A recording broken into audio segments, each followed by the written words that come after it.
Hey everybody, today I am excited to have an old friend of mine, Tim Urban, on the show. He's a brilliant mind behind the popular blog Wait But Why, where he breaks down complex topics in a thoughtful and extremely entertaining way. In 2019, Tim embarked on an ambitious project called The Story of Us. The goal of the project was to explain why it seemed like everybody was losing their minds, despite the fact that technology was amazing and everything seemed to be going great. This eventually evolved into his first book, What's Our Problem? A self-help book for societies, and it was released in 2023. Now, the book digs into the psychology behind tribalism and in-group, out-group hatred. Tim painstakingly explains these mechanisms using real-world, present-day examples from both ends of the political spectrum. Now, as you can imagine, he got canceled by everybody for it. Now, Tim's writing style, it has depth, wit, and accessibility. It has earned him praise from world leaders, CEOs of some of the largest companies in the world, and millions of everyday readers alike. His work is at the intersection of psychology, politics, science, and technology, always with an eye toward making the complex feel more understandable. Today, we talk about the psychological roots of tribalism, what it feels like to start hating an outgroup without realizing it, and how you can hopefully stop. We look at how our minds can become locked inside of idea prisons and what the simple way out of those idea prisons is. We disagree briefly on how AI might make our mental health problems better or worse, what Tim has learned as a new parent, and we get a sneak peek of his upcoming book on the history of the universe. That's right, it's only a book on the history of the universe. So sit back, enjoy, draw some stick figures, and try not to hate the outgroup so much. This is Tim Urban. It's the Subtle Art of Not Giving a Fuck podcast with your host, Mark Manson. Tim, it's so good to have you here, dude. Yeah, it's fun to hang in this weird environment here. It's been a long time. We've known each other a long time. One of the things in my personal life I've started doing, which has been great, one of my favorite things to ask people now is, over the last 5 years, what are the biggest things you've changed your mind about?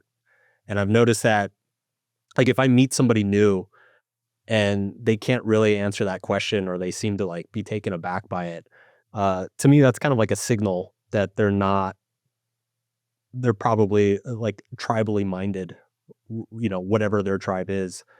The other thing, especially this last election cycle, because I have both Republicans and Democrats in my family, and things get heated.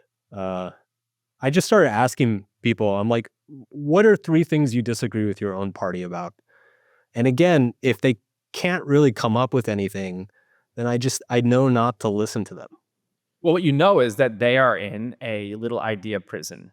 Yeah. And even just calling yourself a Democrat or a Republican. Yeah. Or I think that is like, why would you do that? What I want to tell people is you're like cooler than this. You're better than this. Like, you're going to allow what I think I want people to think of the Democrats and Republicans as like Coke and Pepsi, or Verizon and, Amazon. Like, you're going to let some like big lane corporation basically hijack your identity and like say we own it now. So once you're a Democrat, when the Democrats start doing something that deep down, your principles would disagree with, you have to violate your own principles or violate this identity you've given yourself.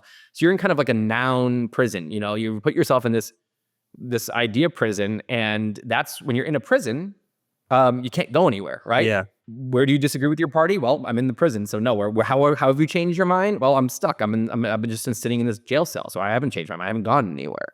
Well, you are also choosing how to delude yourself. It reminds me of sports teams. It's like when you watch your favorite sports team, and your team obviously commits a foul or a penalty, like, you scream at the ref, like the ref's the problem, right? But like, if you're watching a team you don't care about, you're like, oh yeah, obviously that's a foul or a penalty. And I feel like a lot of Americans, especially, identify with a political party the way they identify with a sports team, and they blame the refs instead of their own team when a foul's committed, more often than not. And you'll notice that they have a completely different reaction to the same foul when it's one party versus the other. Oh, absolutely. I mean, it's so obvious. It rank hypocrisy. And again, with sports, you're supposed to be a hypocrite. It's okay. Sports is fun. Happens all the tribalism, time, right? yeah. We all like sports tribalism. Great. Yeah. And you cheer, you put your arms up like you just won a tribal battle when your thing wins, and you go like this to protect your head when your team loses. I mean, it's great. It's play tribalism. Politics is shitty because it matters, and it affects real things. Yeah. And the hypocrisy. It's like that's another thing you can do is just test your is a simple litmus test to test your hypocrisy, which is how would I feel if the other team were doing this? Yeah. Whether it's something good or bad, how would I feel if this were the other team? And if it was like, well, and your head kind of explodes, you're not thinking straight. Yeah. Speaking of which, what have you changed your mind about in the last, say, 3 to 5 years? What are some of the biggest things that you've changed your mind about? There are some like very factual things like nuclear energy. I'm like, I thought it was bad. Now I think it's extremely good. But in like a more philosophical way, 5 years ago, maybe more like 8, but I was in the process 5 years ago of I'm a Democrat and also I'm an atheist, and right-wing religious people are stupid and bad, right? That was maybe not 5 years ago. That was a little longer ago, but 2012, 2015, I was in that zone. I grew up in that zone, and I look at that person right now, I'm like, oh God, you are a lost, like you are a little boy, with that attitude. Like, so a few things is I was in the zone where I saw blue good, red bad. And that's your prior, that's at the very base.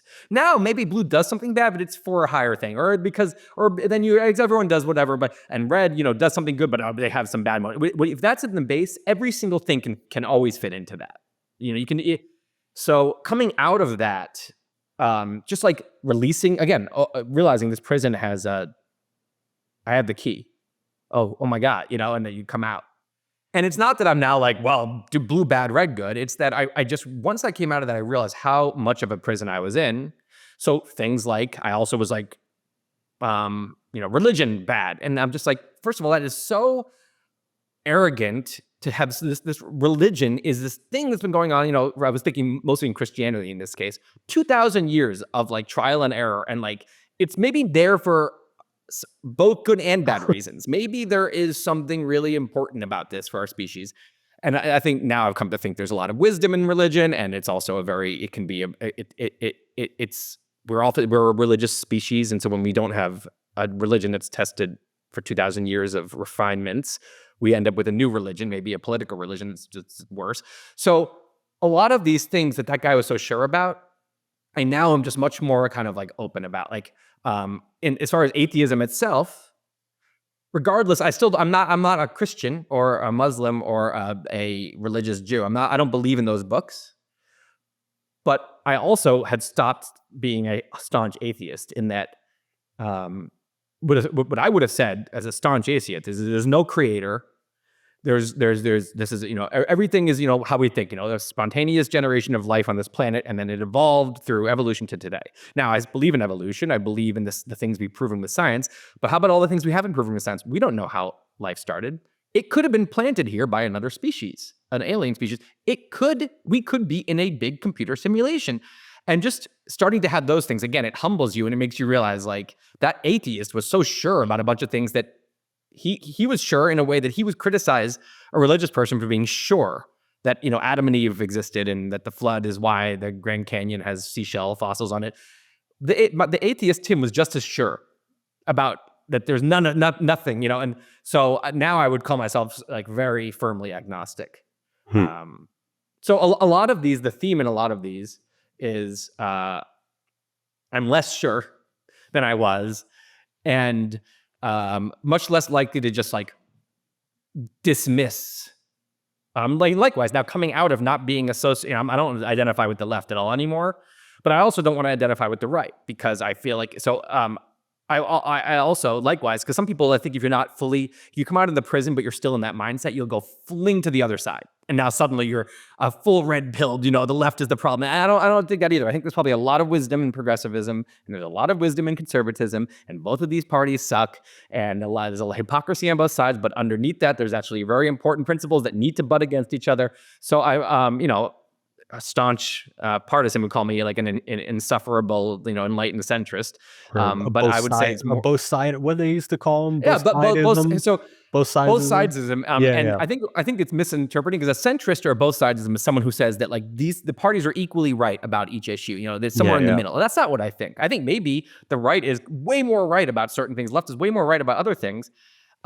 It's that I'm on the side of the people who don't identify with any party and who say that each of these issues is like a complex puzzle that needs like an endless debate and testing and experimentation and balancing many different values and compromise. That doesn't say anything about where I am on left or right on any issue. It's not a horizontal distinction. It's what I would say is like a vertical distinction. And that's mistaken by partisan people who say you're either left or right as both sidesism, as centrism, because they only seeing this horizontal axis. If you're not left or right, you must be this annoying person in this who wants to say they're in the center. That's not misinterpreting what I am. Yes. We are the tribe of no tribe, essentially. I try to be. And by the way, then you can get sucked into the no tribe becoming quite tribal. You have to constantly watch it. Totally. But yeah, I always respect someone who I see disagree with their own in-group. And when I say their own in-group, I don't mean someone who like used to be on the left and they're criticizing the left now is their thing, because the left is now their out-group. I'm talking about the people who are like totally agreeing with them about what they're saying this week and then totally disagreeing with those people. That shows someone I'm like, this person is truly rogue. They're not like afraid. They're not trying to appease, they're not in any prison. I mean, that's hard to find. I'm not sure I've fully gotten there. It's like hard to the people who really are, love what's our problem. Like, it's hard to fully, disagree with them on something. You wrote this book kind of at the fever pitch of just political misery in the country. I don't know about you, but like I personally feel like this last election cycle seemed less, I don't know, apocalyptic than previous ones. Like it could just be me, but I feel like we peaked maybe 3 or 4 years ago and we're like on the downhill side. Do you agree with that? And if so, do you want to take credit for it? If I could take credit for that, I would be like demanding a Nobel Peace Prize. But if so, like, why do you think that's happened? I'm curious. So if you look at like history, and one of the things I think one of the things that helps a lot understanding the current moment is just looking at history, because you start to see patterns and you're like, oh, we're doing that thing from the 50s. We're doing that now. Like the Red Scare in the early 50s has a lot in common with what happened in the last 5 years. It was different. The Mad Lib had different things in the blanks, but the idea was kind of a tribal wave sweeps over the country. And when that happens, it's like what you'll see is when you're not in it, you forget how scary it can be.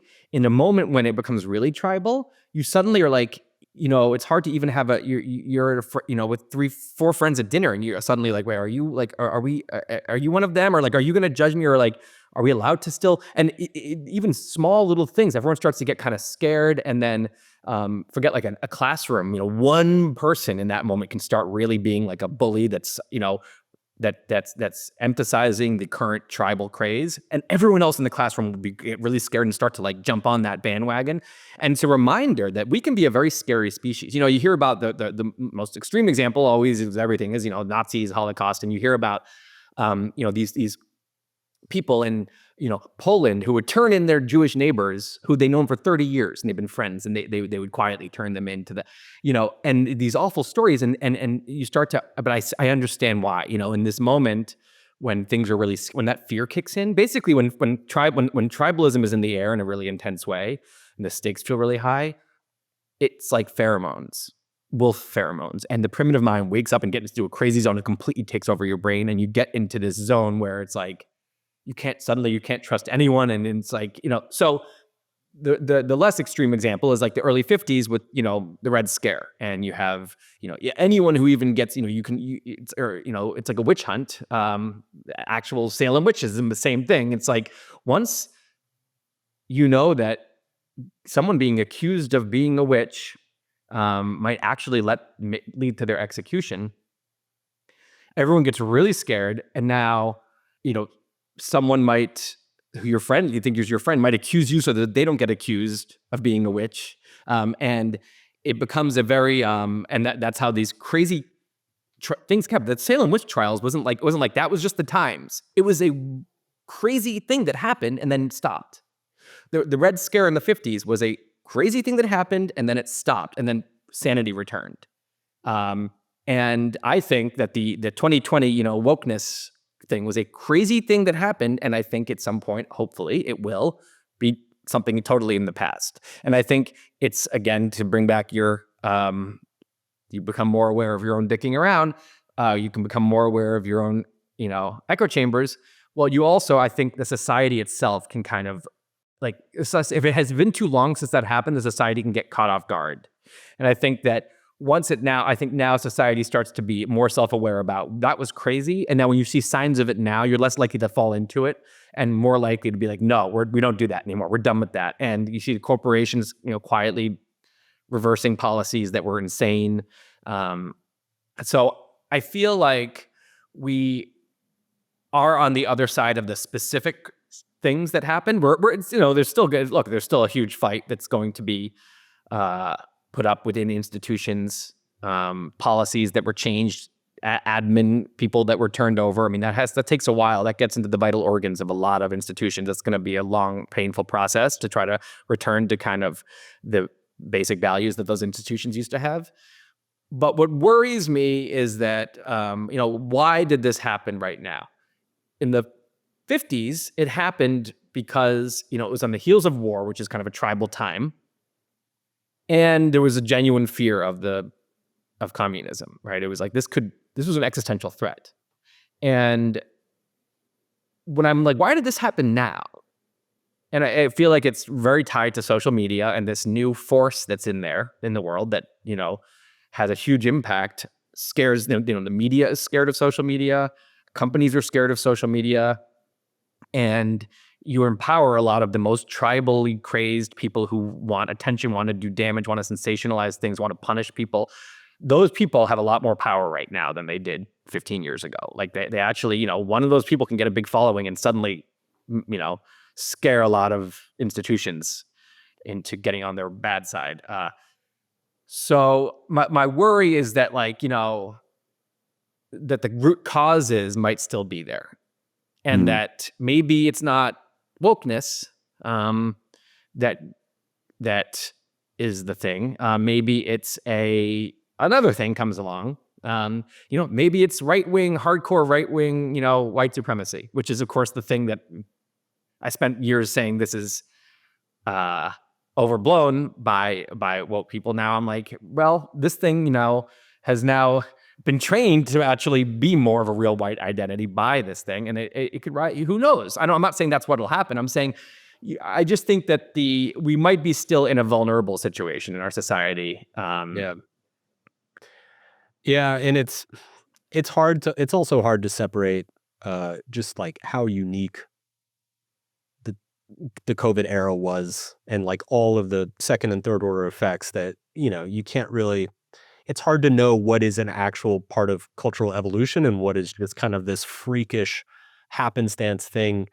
I've had a bit of a pet theory. I'm sure I'm not the first person or the only person who's thought of this, but like when you look at the history of media, anytime there's like a major technological revolution in media itself and like how information is disseminated across society, you generally see like massive political upheaval immediately after. So like when the printing press is invented, you get the Reformation a few decades later, and that creates 100 years of war across Europe and results in a lot of, the Enlightenment and all sorts of other things. When TV and radio come along, you get a lot of the fascism and communism of the 20th century. And part of me thinks that, with the internet and social media, it's probably inevitable that like there's this reconfiguring of social identity that has to happen along these like new railways of information. And I also think like it probably just takes a generation or two to develop the antibodies. It's like everything that's in your book, What's Our Problem? Like all of that stuff is probably going to be really obvious to our kids or our grandkids. Like they're going to look at that book and they'll be like, well, yeah, no shit. Like you can't just believe anything that's posted on Instagram. And, but it like, it takes us years of falling for it and then realizing that you can't fall for it. And seeing the repercussions happen over and over again. You know, it's kind of like the first TV marketing and the first radio propaganda in the early 20th century was like wildly successful, like massively successful. There's all these stories of like the Orson Welles alien invasion radio story, and like thousands of people are like running out of their houses thinking that it's real. You know, it's laughable from our point of view today because we're just so jaded by an entire lifetime of listening to bullshit on the radio and on TV. I think it's like when a medium's new, we haven't like developed that jadedness yet. And because we're not jaded enough, we're more susceptible.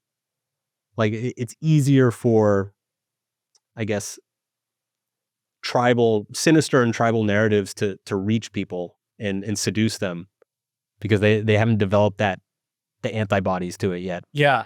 It's like you know, and certain, you know, companies can jump in and get really, really, really rich during the inoculated phase. Yeah. The pre-inoculated phase. Yeah. Like, or I just think about cigarette companies. They made a killing in a window when they really could.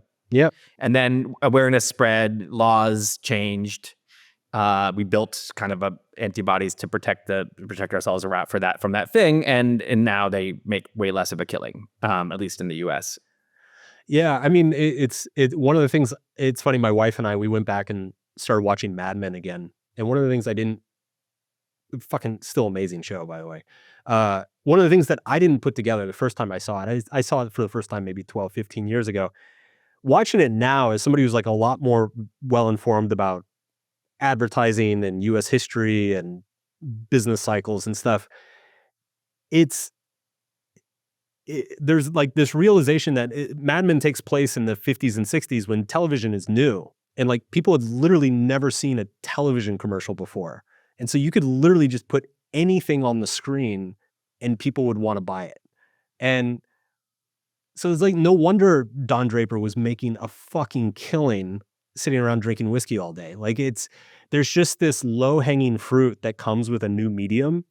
And it comes with advertising. It comes with building a business or marketing. It comes with people like you and I building audiences. And then it also comes with like political movements, right? Like people are most susceptible when there's some like newfangled technology that nobody's like, everybody's wide eyed and has no idea what to expect. It's like, it almost reminds me of just like in evolution when you have like, I don't know, some event, some weather change, you know, to the climate, like this predator dies off and now there's this power vacuum and this other predator comes in, this species thrives, it gets too big and blah, blah, blah, and all these things happen and then it eventually settles into a new, like interlocked into the equilibrium where it's hard to change. Yeah. And so that happens rarely in evolutionary history, but here it's like a new thing drops into society. There's you know, another example is the Iron Age. You know, iron came around, and suddenly people who were kind of in the outskirts of society could make weapons in a way they couldn't before, and the cities lost their advantage, and it changed all kinds of you know, geopolitical things back then. So you have social media drops in, and the internet, and it's almost society takes a while to even figure out where the new opportunities are, where the power vacuums suddenly are, who suddenly has way more power than they ever did before, and who has less power. And so, like, I think that in a world like that, you see a lot of things where like the media model of trying to be neutral and be professional doesn't work so well in this new environment. And so somebody like Fox News catches onto that quicker than others, gets huge, and then all these other things copy. And before you know it, New York Times is acting like Fox News, right? They're all acting like Fox News, right? And so it's like there's like there basically is an environmental shift, and now in the new environment is going to reward different things and empower different things, and you see everyone reacts to it. It's like everyone reacts to it to try to stay successful, to stay afloat, to survive. And then you see people and their behavior changing because new behavior is rewarded. Yeah. And there's a new thing, which is followers on social media. And that becomes this new shiny thing. It's not just money. That's one thing. There's a new way to get status with this number, and it's attention and status. So suddenly all these primitive minds become obsessed with this thing. And then so how do and then the algorithms are sitting there and they're trying to maximize attention in this new thing. And so the algorithms now favor a certain way to get, certain behavior gets more followers. And you can just see this whole new environment is configured. The people who get there first get really rich. If you can notice the changes in the environment, you can capitalize on attention, wealth, whatever. And then it kind of starts to crystallize into a new thing. And then I think, like you're talking about, then there starts to be a reflection on, wait, this is hurting people. Wait, maybe 13-year-old girls on Instagram isn't good. Yeah. That's something like John Haidt's book that just came out, the anxious generation. You have, and then you start to see, like surgeon, his book is like going to lead to hopefully like a Surgeon General's warning about cigarettes type thing, where you start to have, rules, and parents don't allow this anymore. And you can look back and say, I can't believe that kids were allowed on Instagram at some point. It's going to sound like kids in child labor or child prostitutes. There's these crazy things from the past you hear about. And it's going to be like, wow. And so the antibodies then form, and we develop a healthier way we start to figure out what the harm is in this thing. We tweak things to make it healthy. Now, what's scary is that if this happens once a century, it's like, okay, there's a rough 20 years, and then we figure it out, and then we kind of develop a healthier thing with this. And there's laws and there's norms that, understanding that comes around. What's scary is the rate of change just speeds up. Right. Because AI is probably going to do this again. AI, and who knows, when you start having the VR starts getting better and better, and before you know it, everyone has one of these things, like a visor or glasses that we're wearing. AI is, I feel like ChatGPT and these things right now is like the really old internet, where it's like this new thing. Yeah. And it's like the really, really beginning Twitter, when you just you post. There's no retweet button, there's no like button. It's just kind of like, or old Facebook. It feels like it's very early, and it's like they haven't even figured out how to make it addictive yet. That hasn't even started yet. And I'm like, that's going to be a whole cycle, and there's going to be a whole new set of, some people who can see now where it's going are going to get really rich, and get it, really powerful, and then others will, and then everyone will, then the mainstream will really, really, conform to this new thing, and then we'll start to figure out oh wait, this is bad. But at that point, AI is getting smarter and smarter really quickly. It's like, you don't have time to do the antibodies phase, and new changes are happening. It's a little scary. It gets very chaotic. Yeah. Yeah, I have no idea where any of this is heading. The AI thing is super interesting too, because I feel like one of the issues, especially in the social media era, but also kind of going back into the more conventional media era as well, is the information fragmentation. As you put it, echo chambers, right? Like there's just some certain topics or certain sets of data are like just not included in various narratives for political reasons. And in the social media era, people actually just get caught in these little bubbles of hearing the same 3 or 4 things over and over again, because that's what the algorithm feeds them. I feel like AI,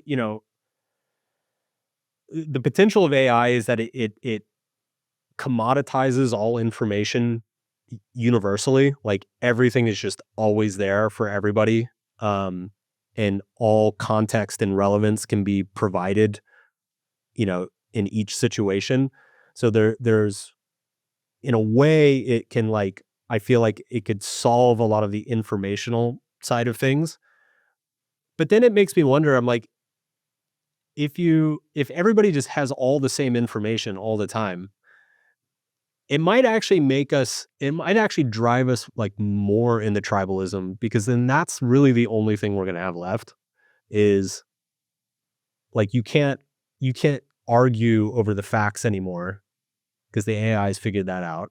So we're just going to argue over our subjective moral principles, which are, essentially non-resolvable. And we'll just be like more entrenched than ever before. It's a little like, when again, 22-year-old Tim would have been like, if I had a genie, I would say all religion is gone. And now I would go to that guy and be like, no, don't. Be careful what you wish for, right? Be careful what you wish for, because we were a religious species, and we're going to find other religions that you might realize are not tested and new and really, really, really bad, and lead, kind of religion that can lead to hundreds of millions of people being murdered. And it's the same thing here, where it's like you're saying kind of like, oh, this tribalism sucks. We wish if only we could just all get on the same page and have facts, no more, fighting about facts. And it's like, be careful what you wish for, because we're a tribal species and we'll find tribalism elsewhere. And like, where's that? It's almost like you're not going to eradicate tribalism. How can we, of course, the classic example is what we would love is an alien attack, and then we're all tribal in the best possible way, which is Earthlings, humans. I love you because you're another human. Okay. It's still a childish tribalism, but it's productive and it's nice. And for everyone, but then of course you have an alien attack, which is its own shitty thing. But we're not going to have that probably. And so the question is, yes, does it turn into, well, first of all, the question is, is it better if we're arguing about moral principles and like trying to find the edges of is that worse or better than arguing about facts? Like maybe it leads to more like hardcore like political violence in a way, but maybe also it's more productive because we're actually arguing about things that need arguments to happen versus things that are just, we shouldn't even be arguing about this if we were just not being deceived in two different directions. Yeah. I don't know. I've just been like, this has kind of been where my brain has been a lot lately, is just thinking about if information becomes universal and commoditized, like free, essentially, like there's most ambiguities removed, most misinterpretation is removed. Anything that's knowable is available, like typing a couple sentences. And what effect does that have on us? Socially, politically, psychologically, because I feel like when you remove one scarcity, you create another one, and I feel like if you remove the informational scarcity, like if we're no longer debating over what exactly is the wealth inequality, or what exactly is were these tax cuts stimulative or not. Once you remove those debates, now you're getting purely into the like philosophical, foundational equality versus freedom, collectivism versus individualism. And those don't really have resolution. But maybe. I mean, I feel like that's what politics is supposed to be, right? If you think about like what the Greeks thought about politics, like what were they doing on the Acropolis? Like they were probably doing this kind of really core things. And I feel like that is how a society, the best way for a society to grow and evolve. What's nice about democracy is that it has a solution, which is that there's not like a king and we have to all convince the king. It's like the country will be in the mood for more individualism. We'll be sick of, we're looking at all the stats and we'll vote for that. And then it'll go too far a little bit, and then the country, a certain part of the country will feel like, left out, and there'll be a rebellion, and there'll be a vote for more collectivism, and it will kind of evolve like a shape-shifting thing that meets the needs of the moment. I mean, that to me it sounds idyllic. I'm sure, of course, it comes along with a lot of other things, but I feel like that's how you actually, what you want is democracy to express the will of the people, to serve the will of the people at the time. And what we'd like is if we're all on the same page about facts, and then you have these philosophies butting against each other, and then that is actually gonna get to the best will of the people possible. Versus here, if people are on the wrong page about facts, they think they're having a philosophical voting for their philosophies, but they're actually not because they've been misinformed. So they think Yeah. that, something is 10 times worse than it is, and they're going to vote now to fix that when it actually is not that. That's not the problem. So it feels in a way like it's better. And then right now you have actually like the media and a lot of big social media accounts. Their game is in misinforming you, like making you feel 100%. my aunt is glued to MSNBC every day, and she sends me like, we need to move out of the country stuff like that. They have that is a company, MSNBC, whose business model is making people like her feel as extreme as possible about stuff and believe things are as extreme as possible. So her vote is not going to be accurately like aligned with her actual will because, right? So Yeah. yeah. The way you describe it sounds much nicer than the way it sounded in my head. So maybe you're giving me some hope. But yeah, it is the informational thing is interesting. I don't know. Like I feel like when you remove the informational games or like the pursuit of facts and truth and for the majority of the population, and it's just kind of like handed to us by AI, that kind of all that leaves is status games for us to play in. And I don't know, that like concerns me. Yeah, I think that tribalism will always creep in. Nasty base tribalism will always find a way to creep in. I think even that goes in waves. Like the country generally has like a higher amount of it happening for a few years, and then it calms down.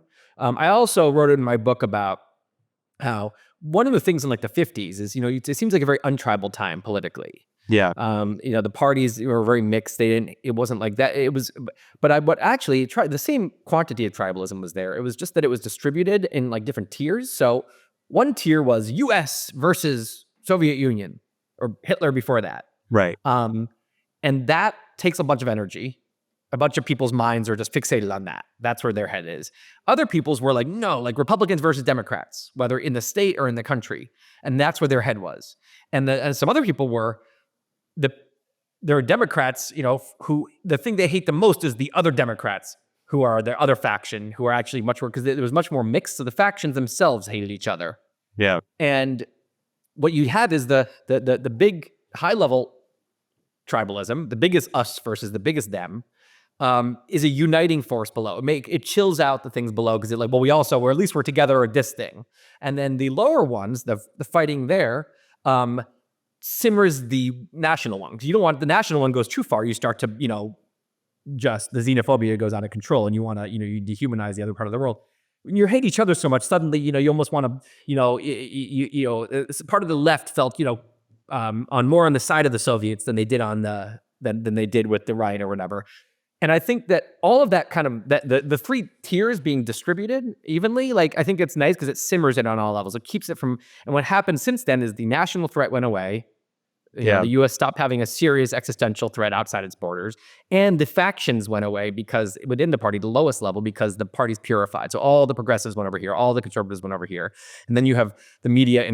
So there's this one thing now, red versus blue, this middle one. It was the only one left, and the media inflames that, and suddenly it becomes this crazy thing where people stop caring about local politics. All these kind of kooky local politics people, I feel like have all had their minds channeled into this national thing, which doesn't even affect their lives nearly as much as the local politics. So it's concentrated into this one tier, and that is bad. That's an interesting way to look at it. It's because it does seem like there's a kind of tribalism is constant, conflict itself is kind of constant, but it can be distributed in different amounts across different layers, as you call it. It makes me think, I lived in Latin America for a while, and my wife's Brazilian. And one of the things that I found really interesting is that there have been almost no wars in South America, and it's primarily due to geography. And like reading up on some of the history of some of the countries down there, there's been so much internal political conflict, like so many coups, assassinations, revolutions, like mass murders, civil wars, in every single country down there. Yet they like have, I don't think they've ever fought each other in like over 150 years. And part of me wonders if it's just like when you can't turn that aggression outward, you find somebody inward to face it towards. And it's You could just say the kinda, opposite about the Middle East, where whenever Israel-Palestine becomes a huge thing, and that comes in waves, it's obviously we're in the middle of a big one now. Yeah. All of these Arab countries that actually have very little in common, feel more unified. Right. And if you actually dig into what's going on in any one of those countries, most of them have a good reason to really hate their dictator. Yep. And this is maybe not a coincidence that, it's very helpful to that dictator to deflect all of this anger you feel, Israel. And so that's something that would bring people up to that top tier of, kind of Muslims versus Israel or the West. The West, and the U.S. is another one, of course. The Iraq War, I'm sure you've had all this unity. So it brings all this unity here, but it's so much that it's like that instead of you should be really angry at your own dictator and whatever. So I feel like you see the opposite there of Latin America in a way. Yeah. That's interesting. But it is interesting. It's like where is the like Brazil-Argentina war? Right? It just doesn't happen. I think in East Asia, you have the countries that have had this long history of hating each other. Middle East, obviously. Europe. Yeah. It's crazy. I think there was one war between Brazil and Uruguay in like 1850 or something, and then that's it. That's like basically it. But meanwhile, every single country down there has had multiple revolutions, civil wars, multiple coups, military dictatorships, like mass killing. Sub-Saharan Africa seems the same. Yeah. There's all kinds of, it's a mess within each country, but you don't see, Burundi and Rwanda going to war. Yeah, totally. Last thing before we go, you are a new parent. I'm curious, what is your biggest, you're 2 years in, what are your biggest parenthood takeaways so far? Ooh. Well, it's like there's a massive pile of cons and a massive towering pile of pros. Yeah. And what I can say when I look at the two of them is that the pros pile is bigger. Okay. It's a net positive, but there's a big pile of cons as well. I think you're the first person who's ever described their kid as it's not net positive. Net positive. Because it's like I when I first got a dog, I was like, wow, this is such like a source of joy. Yeah. Joy is hard to find in life, right? Like real, like just pure joy, just purity of that. Like I see my puppy runs up to me and it's just this feeling of pure love and joy. So there's even more of that here. Just like there's so much like there's a real purity to the pros. Like it's just pure love. She's also so little. Her world is so small. She doesn't know about war or death or tribalism or religion or politics. She doesn't know anything. She's just a little like pure little like drop of humanity. And so it's just that our relationship is so pure. The love I feel is so pure. The joy, the feeling, the way she sees me is so like, idyllic. So it's not going to last, of course. Everything. Yeah. She will become a human. It will become complicated. She will become complicated. Our relationship but at the moment, it's just like it's like a puppy. It's just like such a delight. So that's all amazing. It's definitely made me grow up in certain ways. These are all the pros. But the cons are legit. Like we travel. Like I used to go on these writer retreats. A couple friends, I go for 2 weeks. That's over unless we do them with the whole family. I summer of 14, I went away for 10 weeks, 2 weeks to each of 5 countries so I could write about them. Like that was awesome. Can't do that anymore. That's a big loss. One of us is up every morning at freaking 7 a.m. That we're not early morning people. Like that sucks. We want to just spontaneously get dinner with a friend. We can't. We don't have a babysitter. Like real, like genuine. My wife and I went to 2 new countries every single year. That was like our thing. Yeah. It's just, you know, when they get older, maybe we can start traveling with them. But like, so we have another one on the way. So it's about to be 2 and a baby. So those are genuine, real major losses. And for my wife, just being pregnant, some women like it. She does not. So, you know, that's like huge toll on her body twice now. So the cons are very, very real. And I don't think it's obvious that everyone should have kids. No, I think that the pros and cons are huge for everyone probably, and I think some people it's not a net positive, and they shouldn't do it. I think it's okay once you have a kid, you can't be selfish anymore, but you can be selfish before you have a kid and say, I don't want to dedicate my life to raising a kid. I want to be selfish. I think that's a totally reasonable decision as well. Question: has being a parent changed your evaluation of the importance or the value of some of those things, such as traveling to a new country every year or traveling with friends for a week or whatever? Like, has it raised your perception of how valuable that is, or has it lowered it, or has it not changed at all? I don't think it's changed very much. Okay. It's, you know, I think that like the things would change maybe that some people say like, oh, they're like petty fights with their friends or like feeling like they're excluded from like, you know, getting invited to this wedding or whatever. Like that stuff just you care less about. And that's probably true.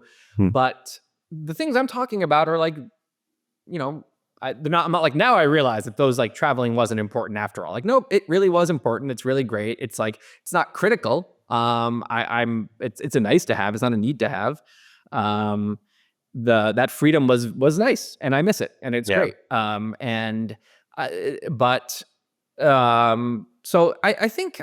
not sure I've had some like massive shift in like values or priorities. I do feel like it is, you know, it was before it was like, it sucked to go away from my wife for 2 weeks, but like worth it. You know, she would agree, worth it. You should go, like she'll go away some other time.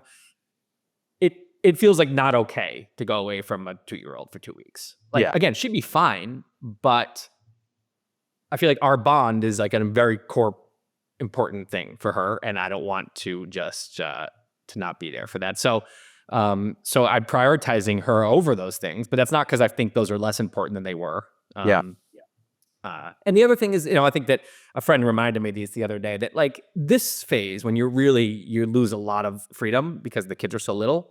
And you're kind of like, you know, it's relentless. If we do an afternoon on Sunday and it's just like me and her, there's a 5-hour wait window between nap and sleep. And it's like, this is a very low IQ person to be spending 5 hours with. Like this is, you know, again, she delights me, but like on hour 3.5, and I'm like, I cannot read that book again that you want me to read for the 5th time. And like, you know, it is relentless. And like that phase is temporary because at some point these 2 little kids are 5 and 7. Now they're playing with each other, playing with themselves. Yeah. They go to school. So it's like less time. They maybe go to camp in the summer. So very quickly. And then I think, you know, what everyone says, of course, that happens so quickly and then you miss the time. So we're trying to savor it and appreciate that the freedom it's not a permanent loss. It's a loss right now in return for something nice. So I'm trying to frame it that way. So it's like, I'll do writer retreats later. You know, I'll have plenty of time in my.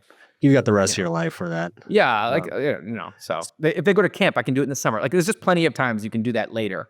Totally. All right. Speaking of which, you are currently in grind mode on a book.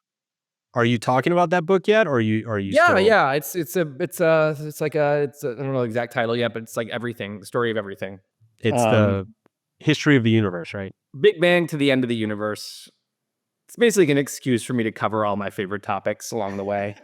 And it's way easier than the last book in terms of it's a hard project, but it's just every 10 pages I'm on a different topic. So it feels like blogging and I'm not getting sick of the topic. And it's not like current events were happening before they changed the book. I'm like, well, now I have to incorporate this. There's none of that other than some stuff with the near future. Yeah. And also I think I have figured out my systems a little bit more with so it's moving along. It's going to be done in like 2 years as opposed to 7 for the last book. It's just a total disaster. I'm happy to hear that. Yeah. Well, any idea when it's supposed to come out? The last one's in print now, which is really fun. So I'll send you one of these. Oh, cool. Yeah, I'd love to have that.